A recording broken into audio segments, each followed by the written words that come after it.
Bien, vamos a entrar entonces, después de esta introducción, a la primera parte que es lo previo al purgatorio.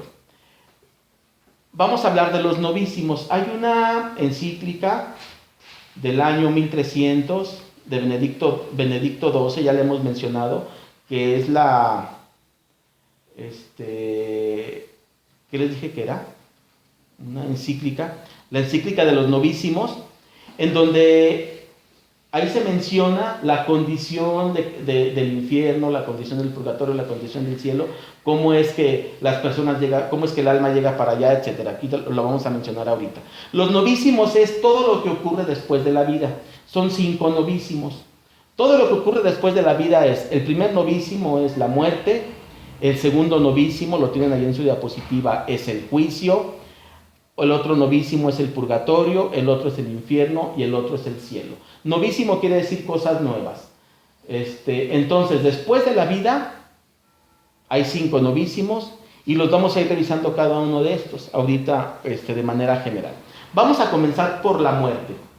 Cuando la persona muere, la muerte ya no forma parte, o es el umbral entre esta vida y la vida futura. Entonces se puede considerar que la muerte ya no forma parte de la vida y es el primer evento importante que el hombre se enfrenta fuera de esta vida, ¿sí? Entonces comenzamos con la muerte y vamos a verla desde la doctrina.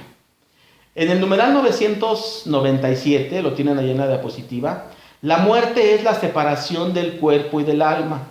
El cuerpo del hombre cae en la corrupción, mientras que su alma va al encuentro con Dios. De manera natural, el alma tiende a Dios. De manera natural. De manera natural, en cuanto el hombre muere, el hombre terrenal muere, y está esa separación de cuerpo y alma, del cuerpo ya no hay nada que preocuparse. Se va, tiene aquí su funeral, se va al hoyo y forma parte del cerrar ciclo de las personas que nos quedamos aquí. Pero el alma de manera natural tiende hacia Dios como su origen. Por eso hemos escuchado historias de incluso matones y pecadores que murieron y que regresan después. Por eso conocemos las historias de que matones y pecadores mueren y van y se alegran de ver a Dios y lo esperan con ansia, porque el alma tiende a Dios. Así sea un matón o un pecador, el alma tiende a Dios. Numeral 1007, la muerte es el final de la vida terrena. Numeral 1011, en la muerte Dios llama al hombre. Por eso el cristiano puede experimentar hacia la muerte un deseo de estar con Cristo. El buen cristiano que está próximo a la muerte, sí es natural que sienta el temor de la muerte, que sienta dolor físico, que sienta agonía mental, quizá a lo mejor hasta espiritual, pero el que tiene fe, aunque sea un poco, y que Dios le concede esa fe, tiende hacia Dios y desea reunirse con Él. Eso es algo natural en el hombre. La muerte es un acto de corrupción que tiene entre sus efectos el pago de pena y el perfeccionamiento del ser. A ver, ¿qué significa esta diapositiva? Imaginemos una persona muy santa, que a lo mejor no entró en toda su vida a la vida mística, ni la vimos flotar, ni la vimos arder en fuego, nada, o sea, nada sobrenatural. Pero sí pensemos en una persona, una ancianita de templo, de sacramentos, que formó bien a sus hijos, que es ejemplo de sus nietos. Todos tenemos o una tía, o una abuelita, o una vecina que funcionó de esa manera su vida. Y que tú puedes decir, esta persona, yo me acuerdo de mi suegra, la mamá de mi esposa, y que toda su vida tuvo una vida muy cercana a Dios, una vida de servicio a Dios, una vida de ejemplo, incluso de pago de pena, y que además tuvo una agonía un poquito larga, 1 mes, 2 meses, 3 meses, ustedes piensen en quien ustedes recuerden, y que esa agonía bien encausada las llevó a pagar pena. Bueno, el acto de morir Su último acto de vida, que es el acto de morir, puede ser que sea lo suficiente para evitar el purgatorio. Eso dice esta diapositiva. La muerte es un acto de corrupción que tiene entre sus efectos el pago de la pena y el perfeccionamiento. Es probable que esa persona, en el momento de su muerte, si lo juntamos con la agonía y el último momento de vida y el cruzar a la muerte, ese acto de corrupción termine por purificar su cuerpo, sus pasiones, sus deseos, sus inclinaciones, y ahí hablamos ya también de lo psicológico, sus rencores. ¿Cómo dice el tema del retiro de querigma? Los rencores y los ¿qué? Resentimientos. Rencores y resentimientos. Entonces ese acto de morir forma parte del perfeccionamiento. Estamos hablando de la muerte. Entonces la muerte es el final de la vida. El hombre que muere tiende hacia Dios. La muerte es un acto de perfeccionamiento y de pago de pena. Siguiente diapositiva, numeral 10.13. La muerte es el final de tres cosas. De la peregrinación terrena del hombre. Con la muerte el hombre deja de peregrinar. Del tiempo de gracia. Así dice el catecismo. Es decir, la muerte es el final del tiempo de gracia y de misericordia de Dios. Una vez que se llega a la muerte, el hombre deja de peregrinar, por lo mismo deja de tener posibilidad de ganar gracia o de perfeccionar su gracia, muere con el estado de gracia como lo tenga, y también muere y también termina el tiempo de la misericordia por parte de Dios. En el momento de muerte, un instante antes, Dios pudo haber tenido misericordia de esa alma, pero una vez que muere, muere en el estado de misericordia y lo conserva para toda la eternidad. Sí, Miguel. En ese tramo, periodo de tiempo, espacio, porque hablábamos en las clases anteriores que en ese momento puede convertirse un alma y puede ganar el cielo. Sí. ¿Qué sucede ahí? Por ejemplo, hablas de la misericordia, hablas de perdón que uno le puede hacer a Dios y ganarte el cielo y el infierno. Pero, ¿ya ves a Dios ahí? No. A Dios no se le ve hasta el cielo.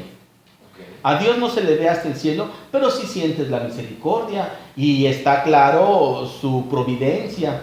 Entonces, la muerte como acto no es un suceso tajante de que diga uno como una cuchillada que dice hasta aquí, para la izquierda es la vida y para la derecha es la muerte. No, sí hablan los teólogos de un proceso pequeñito, de intervalo de tiempo pequeñito como proceso de muerte. Como acto de muerte es un acto que lleva, si tú quieres, un lapso insignificante de tiempo en el que pueden ocurrir muchas cosas. Sigue estando la misericordia, sigue estando el estado de gracia, por eso el hombre ahí puede arrepentirse, por eso ahí el hombre puede perdonar, por eso el hombre ahí también puede odiar o hacerse presa del diablo en ese momentito. Por eso se habla mucho de que ores en ese momento. Sí, y los cercanos a ti que estén intercediendo. Hay ocasiones que, nos ha tocado de que los enfermitos en la agonía dicen que ven perros o que ven, mira retíralo de aquí, que no sé qué, y están asustados. ¿Ahí qué es lo que sucede? ¿Van por él? Eso lo vimos hace 2 clases, el fenómeno místico. Eso del perro puede ser un desorden en la mente, que como ya comienza el acto de morir, que es parte de la corrupción, puede ser un desorden en la mente, o sí puede ser que es lo más normal, el desorden mental, propio de esa situación. O puede ser también, pero ya es menos frecuente, que sea un acto demoníaco, como para atraer o infringir miedo que lleve a la desesperación y lleve a la desesperanza de aquella alma. Por lo general no ocurre. El que está en estado de gracia está protegido por Dios mismo. No quiere decir que el diablo no esté ahí bailando, sí está bailando, pero puede ser alguna de esas dos, casi siempre es un desequilibrio propio del estado de muerte, un desequilibrio mental propio del estado de la muerte. Y un proceso de purificación. Sí, también. Entonces aquí en la tierra atravesamos por el estado de gracia, alcanzando la misericordia de Cristo, para cuando toque el alma ir al purgatorio sea menos la pena. Sí. Bien. Con la muerte, entonces, estoy todavía en esta diapositiva, en el numeral 10.13, con la muerte termina entonces el tiempo de merecer y el tiempo de convertirse. Con la muerte termina el tiempo de merecer, significa de ganar la gracia, y el tiempo de convertirse, es decir, de arrepentimiento.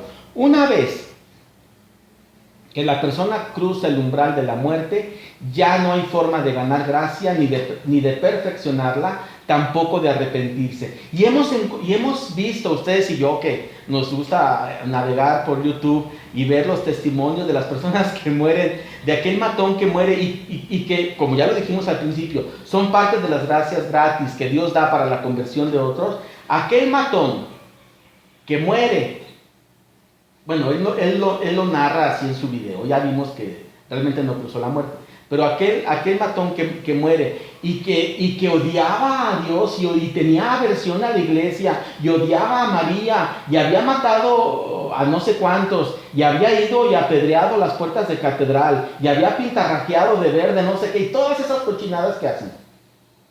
Llega el momento de la muerte y el alma tiende hacia Dios y tiende en amor a Dios, porque Dios es irresistible. Aquella persona que muere en pecado, odiando a Dios, cuando ve a Dios, es más, se siente merecedora por tanta belleza, ¿sí? Pero una vez que cruza el umbral de la muerte y ve a Dios, o ve lo sobrenatural, porque no ve a Dios, todavía ni siquiera llegamos al juicio, estamos hablando apenas de la muerte, comienza a ver aquello sobrenatural y tiende hacia Dios y se siente merecedora, allí ya, aunque quisiera arrepentirse, aunque quisiera tener la gracia o aunque quisiera tener la misericordia, ya no. Aunque sienta ese deseo de ir hacia Dios, aunque sienta ese llamado ferviente y amoroso de Dios, conserva su estado de gracia y conserva su estado de misericordia. Ya no hay forma. La siguiente diapositiva está muy interesante. Se llama La muerte no merece. Vamos con calmita en esta diapositiva. Dice, el alma merece la gracia por los actos voluntarios del cuerpo. Eso ya lo sabemos. El alma, si quisiera, o más bien, el alma por sí misma quisiera estar siempre confesada, estar siempre comulgada, estar siempre en manos de Dios. Pero sabemos que el alma no es la que manda en esta vida, manda el cuerpo. Entonces el alma gana la gracia por los actos voluntarios del cuerpo, por tu voluntad, por mi voluntad, que cuando yo quiero voy y me confieso, cuando tú quieres vas y te confiesas, y el alma ya estaba deseosa de que lo hicieras, ¿sí? Entonces, el alma gana gracia por los y también cultiva la gracia por los actos voluntarios del cuerpo. Punto número 1. Punto número 2. El alma, una vez que está separada del cuerpo, carece de voluntad. ¿Sí? Y conserva el último estado de voluntad del cuerpo. Quiere decir, está el moribundo, y voy a poner caso 1 y caso 2. Está el piadoso y está el impío. El piadoso, el que ama a Dios, se muere amando a Dios. Se muere arrepentido de lo que hizo, en manos de la misericordia, aprovechando la divina providencia de este momento y con el deseo de algún día llegar a Dios, a su presencia. El que ama a Dios. El que odia a Dios se muere en odio. Se muere en blasfemia. Y se muere falto de misericordia. Y conserva ese estado. Aun y cuando vea aquel umbral sobrenatural que lo llama hacia él, y que aparentemente él pudiera experimentar éxtasis y estados de amor hacia Dios, se muere en blasfemia y se muere en rebeldía contra Dios. Ajá. Por eso dice este segundo punto, el azul. El alma separada del cuerpo conserva el estado de voluntad del cuerpo. Siguiente punto. El juicio es inmediato después de la muerte. El juicio es un acto pasivo para el alma. Todavía no entramos al juicio. Y entonces recibe el veredicto de manera pasiva. Y entonces el hombre, este punto que sigue es del juicio, pero no lo voy a tocar. Dice, el hombre juzga según su inclinación siempre. Miren, el hombre que está en estado de gracia, el hombre y la mujer que está en estado de gracia y tiende hacia Dios y lleva una vida de sacramentos, una vida de iglesia, como tú y yo, en mayor o en menor medida, cuando vemos algo, hay imágenes que nos llegan al teléfono o de sacrilegios o de pecaminosas o de injusticias, nos lastima el corazón. Hasta ni queremos verlas, pero hay quienes no. Hay quienes las ven y gozan. Entonces el hombre juzga de acuerdo a su inclinación. Eso dice este último renglón. El hombre juzga de acuerdo a su inclinación, pero una vez que muere, la inclinación ya se quedó como está, y aunque vea aquello maravilloso, no puede cambiar. ¿Sí? La siguiente diapositiva, numeral 10-20. Espérame, pero yo tengo entonces una duda. Sí. Que me gustaría que quedara clarificado.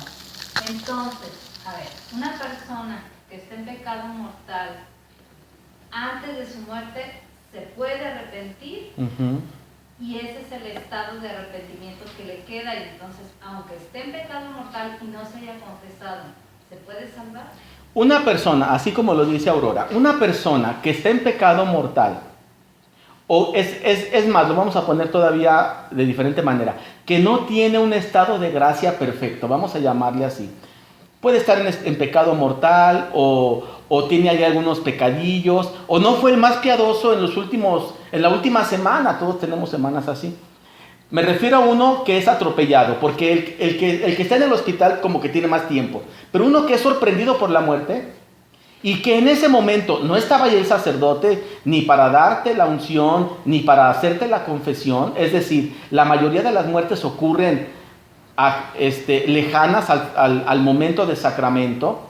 Aquella persona, ¿se acuerdan de lo que es la contrición perfecta? Aquella persona que hace su contrición y dice, te amo, Señor, perdóname, en su último instante de vida, ni siquiera tiene que decirlo, sino él en su mente dice, te amo, Señor, perdóname, recupera el estado de gracia. Y muere y conserva ese sentimiento, y conserva ese estado de voluntad de pedir el amor de Dios y de pedir el perdón. Pero el que muere, y que Dios nos conceda que no ocurra eso, y que se apiade de esas almas, aquellos que mueren diciendo, te odio, Dios, aléjate de mí, por más que Dios quiera, y muere así, conserva ese estado.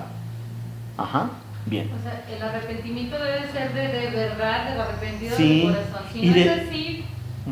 Y en todo momento, Imelda, puede ser en todo momento. No necesitas estar en estado de riesgo de muerte. En todo momento, Dios mío, perdóname, te amo. Ave María Purísima, sin pecado concebida. En todo momento, que sea parte de...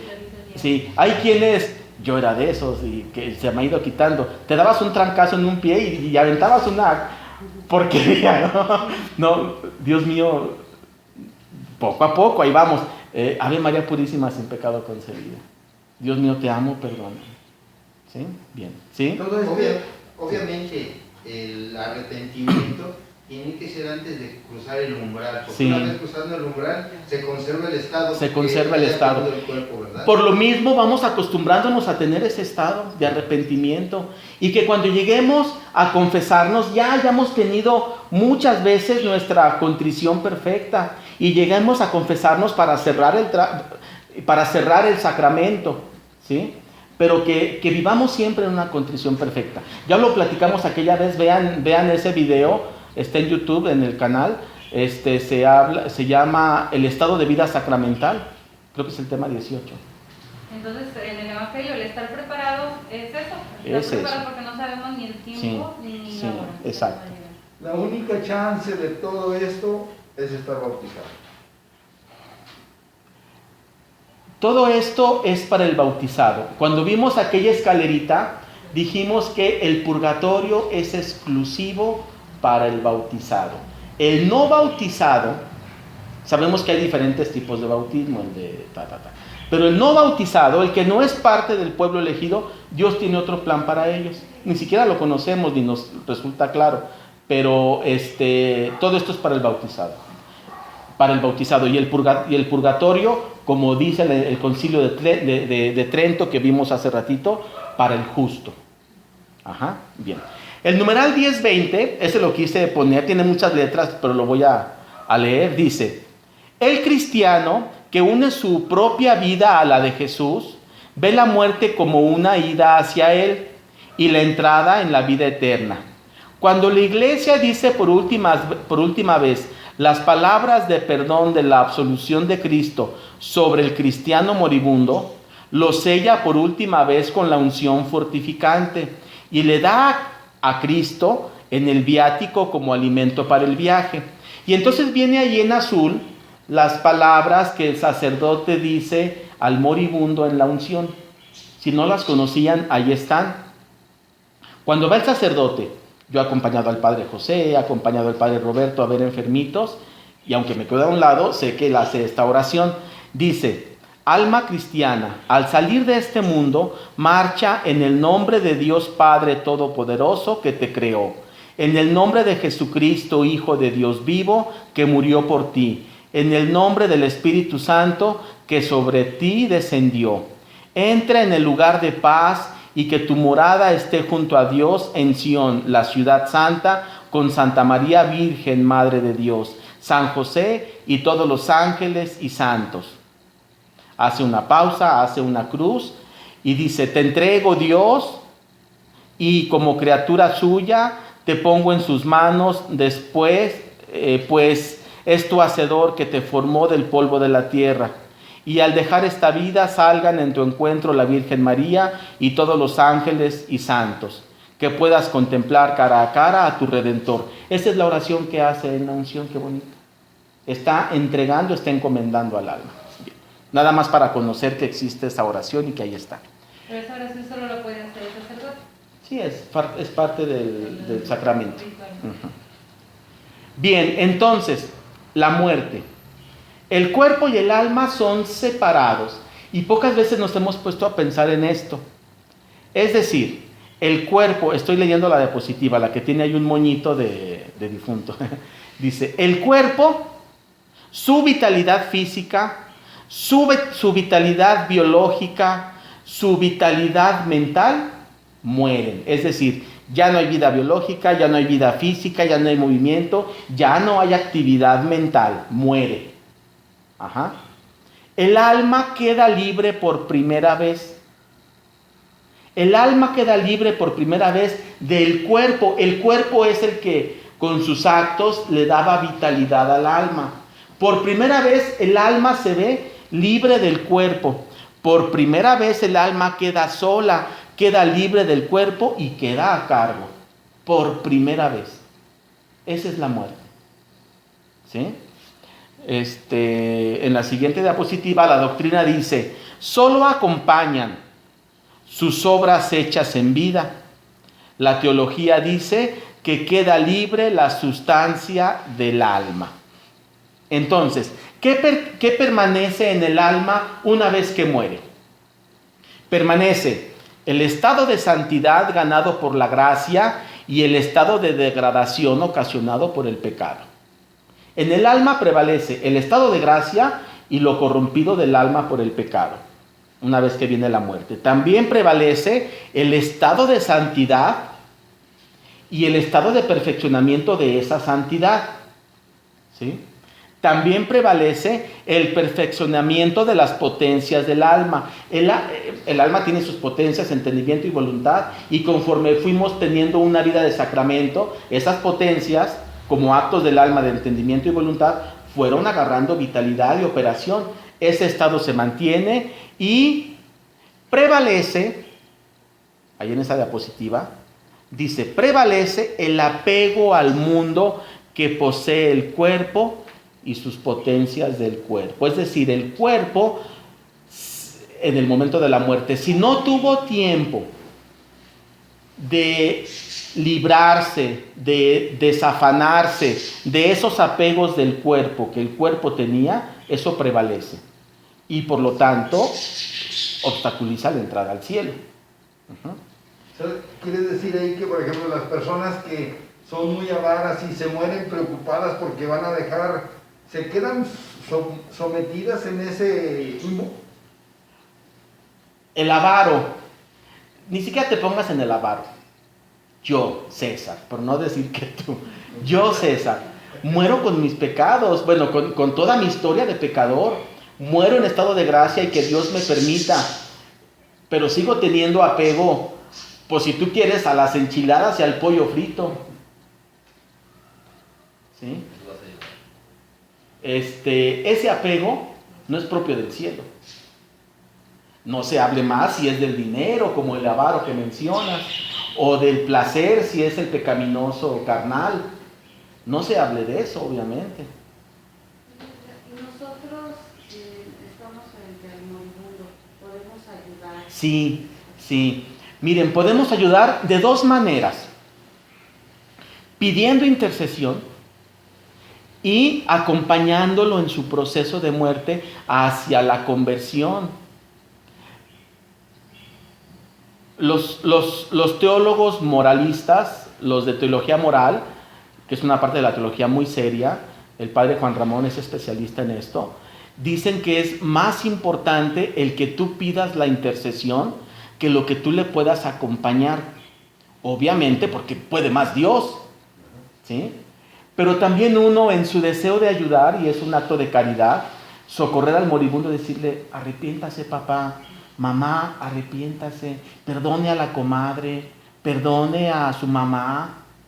Sí, también, porque a veces lo necesita, es parte del proceso. ¿Y qué pasa cuando el moribundo está acompañado de una persona que no te permite, al moribundo no le permite esa gracia, sino al contrario lo está bombardeando de información? No, pues nosotros negativa. como buenos hijos y buenos cristianos hay que procurarles. Si no ayuda, que por lo menos no estorbe. Pero, a ver, ¿y si Sí. pasa? Sí, sí pasa. Pasa mucho eso. Y ahí... Ustedes que han sido ministros lo han visto. Sí. Y entonces uno interceder, o sea, pedir intercesión. Madre Santísima, ruega por él, acompáñame en todo momento. Mira, yo no puedo acercarme a su familia ni me dejan. No me dejan que le hable, no me dejan que le diga, pero tú háblale al oído. Ángel de su guarda, allí, quédate con él.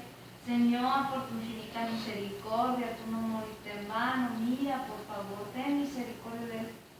Y por eso los teólogos moralistas dicen que es más importante pedir, o sea, interceder, hacer oración, que lo que uno les puede decir. Por lo que acaba de decir Aurora es muy cierto. Puede más Dios que uno, ¿verdad? Bien. Pero ¿qué pasa con el alma del moribundo cuando está recibiendo ese bombardeo y que él está en ese conflicto de Pues decir, pobrecitos, Unificará interceder, también. pedir. Yo digo que forma parte, Dios no se equivoca. Y si lo permite es porque forma parte de su proceso de purificación. En esa lucha seguramente se está purificando, o sea, yo lo creo así. Entonces el alma ya en el proceso de muerte y va a ser una vez que viene la muerte viene el juicio, comparece sola, sin cuerpo y sin mente. Vamos a entrar al siguiente punto que es el juicio. Ya murió.